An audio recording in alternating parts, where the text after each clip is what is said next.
Just a minute. Just 1 second. I just had it done. There's those with warnings. All right, thank you for coming today. I'm attorney Gloria Allred, and I'm here today with my client Sharon Bialek. And we will give you copies of our statement as soon as the press conference concludes. But it's B-I-A-L-E-K. And Ms. Bialek will speak about her interactions with Mr. Cain during and after she was employed at the Educational Foundation of the National Restaurant Association, the NRA, in Chicago, Illinois, in 1996 and 1997. And I'm also here with my law partner, Nathan Goldberg. Sharon is a registered Republican. Ms. Bialek was born and raised in Chicago and has spent the majority of her life there. She is the mother of a 13-year-old son. She is a college graduate. Prior to working for the foundation for 9 years, she was the co-host of a cooking television show, had worked for 6 years for Revlon as a key account manager, and then as manager and director of corporate development at the Easter Seal Society, where she had received an Outstanding Service Award.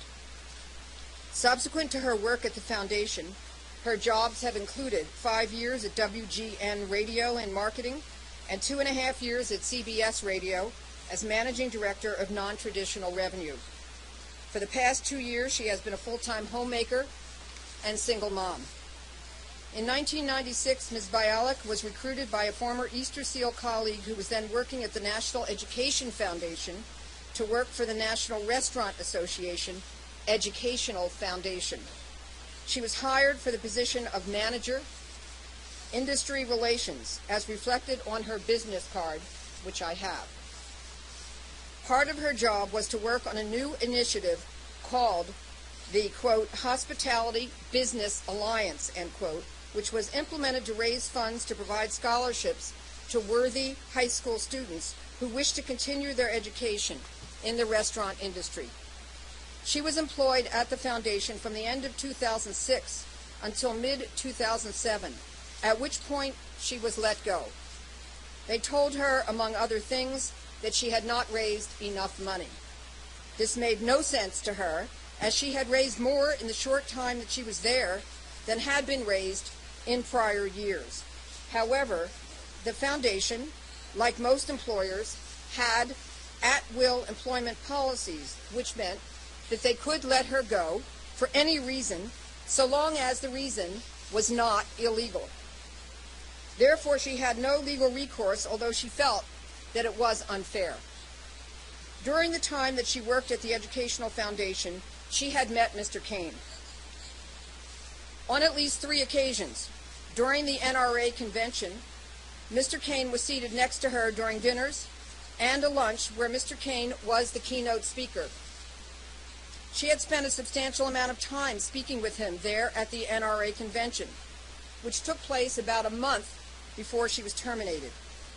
At the suggestion of her boyfriend, a pediatrician, whom she had dated for 4 years, she reached out to Mr. Cain for help in finding another job. Instead of receiving the help that she had hoped for, Mr. Cain instead decided to provide her with his idea of a stimulus package, which she will describe. We have obtained written statements under oath from the doctor that Ms. Bialek was dating at the time, and from a businessman in the Chicago area who has known Ms. Bialek for 30 years. She told each of them separately, shortly after Mr. Cain's sexual harassment, that Mr. Cain had engaged in sexually inappropriate behavior with her and that she was upset and surprised by his behavior. She told the businessman that Mr. Cain had been aggressive with her. Our client is very brave to have come forward. She will explain why she has decided to do so in her own words. She could have attempted to sell her story, but chose not to do so. She knows that by stepping out into the light, that she will face public scrutiny. We applaud her for her courage. If all of these allegations, by all of the women who have been reported to have made them, are true, then I, for one, am disgusted at Mr. Cain's serial sexual harassment of women, because Mr. Cain, while running for president, is actively lying to Americans, showing disdain for our common sense and intellect, and showing that he could care less about the impact of his behavior on the dignity of these women. It is time to hold politicians to a higher standard. We need to know the truth about those that are running for office. We cannot afford to once again elect someone to office who will ignore the law, take advantage of those without power, and who will abuse the opportunities that the office of the president provides. Enough is enough. We have to fight back. That is what our client is doing here today. And before I introduce her, while we are not handing these out, we do have declarations under penalty of perjury from the two persons that I spoke of, the pediatrician and the businessman. And we have those. And in addition, we will be handing out a copy of her business card at the time, blown up copy of her business card when she was with the Educational Foundation of the National Restaurant Association. And now it is my honor to present Sharon Bialek. I met Mr. Cain while I was employed at the Educational Foundation of the National Restaurant Association. About a month before I was terminated, I interacted with him on several occasions during the 5 days of the NRA convention in Chicago. Mr. Cain sat next to me at Marché Restaurant at dinner. He spoke to me throughout most of this dinner.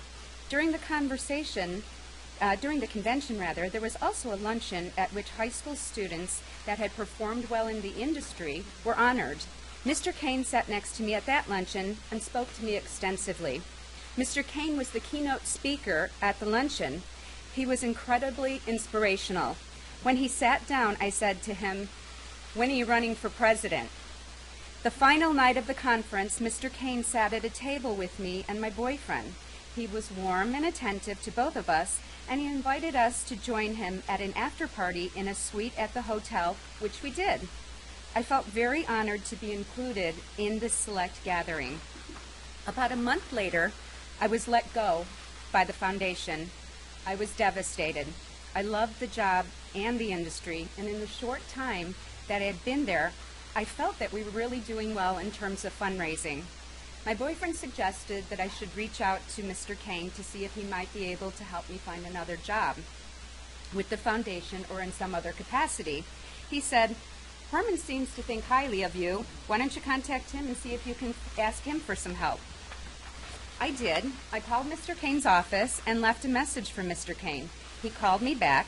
I told him that I had been let go, but he said he was unaware of it. I explained that I was going to be visiting my boyfriend's family and would be only a couple hours by train from D.C., which is where the NRA had its national office. I asked if we could perhaps meet for coffee. He said that he would, and that I should call once I had firmed up my dates and the arrangements.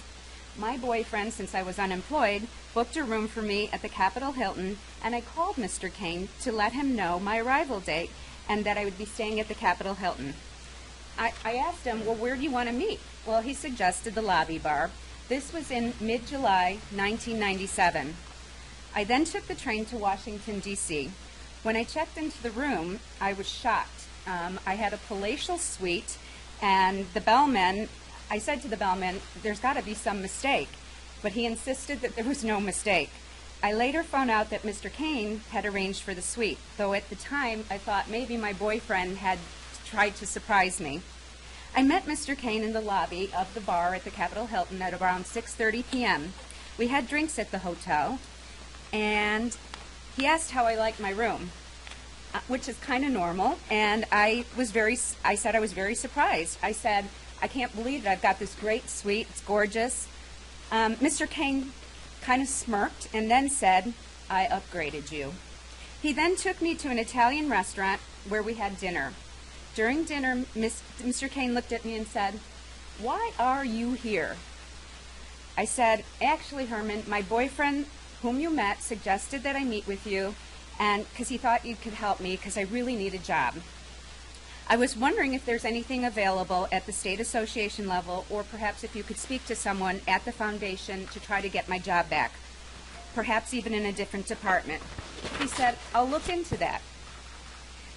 While we were driving back to the hotel, he said that he would show me where the National Restaurant Association offices were. He parked the car down the block. I thought that we were going to go into the offices so that he could show me around. At that time, I had on a black pleated skirt, a suit jacket, and a blouse. He had on a suit with his shirt open. But instead of going into the offices, he suddenly reached over and he put his hand on my leg, under my skirt, and reached for my genitals. He also grabbed my head and brought it towards his crotch. I was very, very surprised and very shocked. I said, "What are you doing? You know I have a boyfriend. This isn't what I came here for." Mr. Cain said, "You want a job, right?" I asked him to stop, and he did. I asked him to take me back to my hotel, which he did, right away. When I returned to New Jersey, where I was staying with my boyfriend, that Mr. Cain had been, when I returned back to New Jersey where I was staying, I told my boyfriend Mr. Cain had been very sexually inappropriate with me, and shortly thereafter I told another friend of mine who has been a mentor the same thing. I didn't tell them the details because, quite frankly, I was very embarrassed that Mr. Cain had been sexually inappropriate to me. The last time that I saw Mr. Cain, actually, was about a month ago. I had been invited to the Tea Party conference sponsored by WIND Chicago Radio in Chicago. I actually didn't know he was going to be there until the night before when my girlfriend told me. I went up to him and asked him, "Do you remember me?"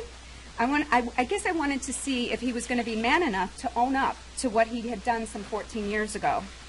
He acknowledged that he remembered me from the foundation, but he kind of looked uncomfortable, and he said nothing as he was whisked away for his speech by his handlers.